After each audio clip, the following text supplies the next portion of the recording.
E se o sucesso financeiro tivesse menos a ver com o quanto uma pessoa é inteligente e muito mais a ver com o seu comportamento?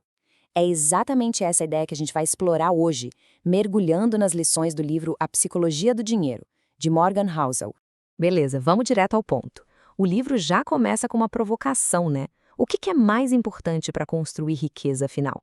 É ser um gênio das finanças, saber tudo de mercado?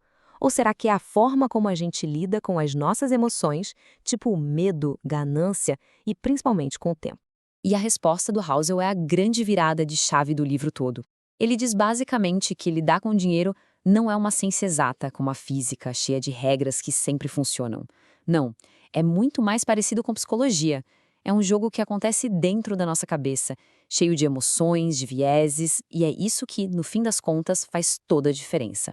Para a gente começar a entender essa psicologia, tem uma primeira ideia que é fundamental. E ela é a seguinte: ninguém é louco. Pode parecer meio estranho falar isso, mas olha, faz todo sentido quando a gente para pensar. Pensa só nisso aqui, que é bem forte. As experiências que cada um de nós teve com dinheiro, sei lá, desde a infância, representam um pingo no oceano de tudo que já aconteceu na história da economia mundial. Só que para nós, essas nossas experiências são, tipo, 80% de como a gente acha que o mundo funciona. Por isso, uma decisão financeira que para uma pessoa parece um absurdo, para quem está tomando faz todo o sentido do mundo. É tudo baseado na história de vida dela. E a gente vê isso o tempo todo, né? Pega alguém que viveu a época da hiperinflação no Brasil, essa pessoa vai ter um pavor de dívida que talvez uma geração mais nova que cresceu com crédito fácil simplesmente não entende. Ou então um investidor que quebrou numa crise. Ele vai ser muito mais pé no chão do que aquele que só viu a bolsa subir. E o ponto aqui é, nenhuma dessas pessoas está errada. Elas só estão reagindo às realidades que elas conheceram. E já que a gente está falando de realidades diferentes, que tal a gente falar sobre duas forças que bagunçam completamente a nossa noção de controle? Vamos falar de sorte e risco. Essa aqui é uma daquelas ideias que fazem a gente parar para pensar, sabe? A gente adora acreditar que o sucesso é só mérito, é só esforço. Mas o Housel vem e dá um chacoalhão na gente. Ele mostra que tem fatores totalmente fora do nosso controle, que tem um papel, olha, gigantesco no resultado. E sorte e risco são basicamente isso, os dois lados da mesma moeda. E para ilustrar isso, não tem exemplo melhor. De um lado, a gente tem o Bill Gates. Claro, um gênio, sem dúvida. Mas ele também teve uma sorte, mas uma sorte absurda, de estudar numa das pouquíssimas escolas do planeta que tinha um computador em 1968.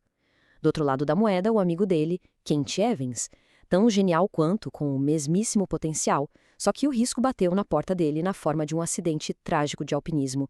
Ele nunca pôde realizar aquele potencial todo. Ou seja, dois destinos completamente diferentes, moldados por forças que eles não controlavam.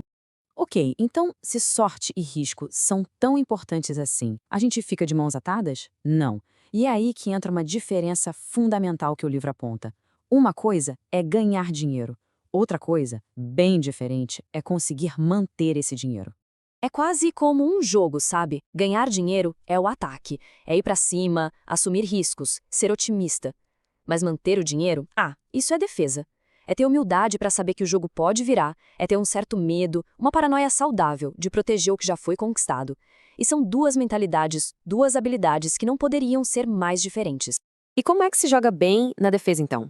O Housel dá a receita. São 3 pilares para essa sobrevivência financeira. Primeiro, ser indestrutível. Isso significa ter grana guardada, ter liquidez para nunca precisar vender seus investimentos na baixa, no desespero.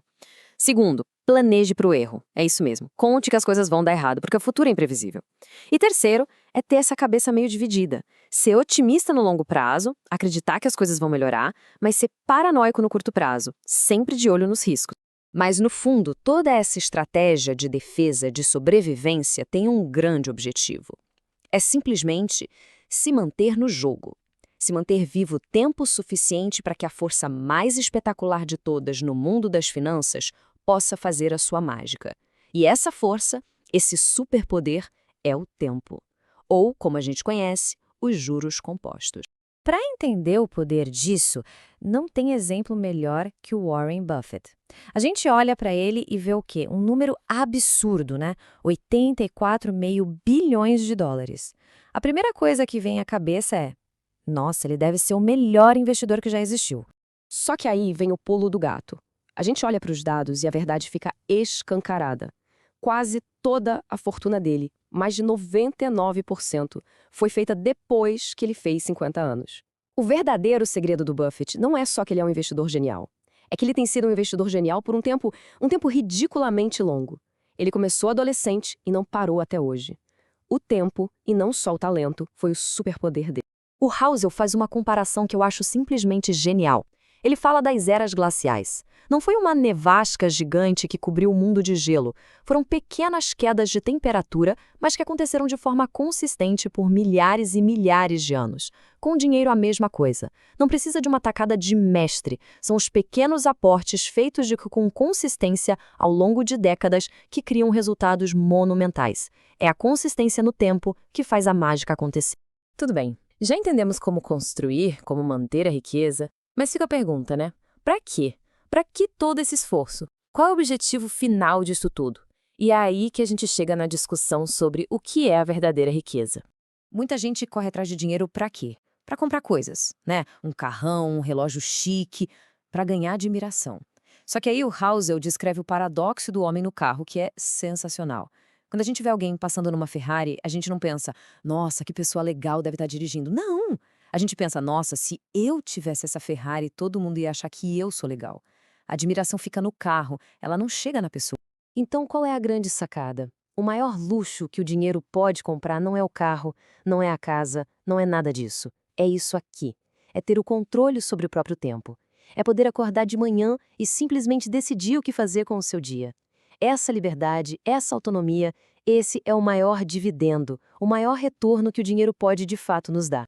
E isso nos leva a uma última reflexão. Se a verdadeira riqueza é ter a liberdade de controlar o nosso tempo, o quão ricos nós somos hoje? A pergunta deixa de ser sobre o número na conta bancária e passa a ser sobre autonomia, sobre liberdade de escolha. Quando a gente redefine a riqueza dessa forma, a maneira como a gente mede o nosso próprio sucesso financeiro muda completamente. E essa talvez seja a lição mais valiosa de todas.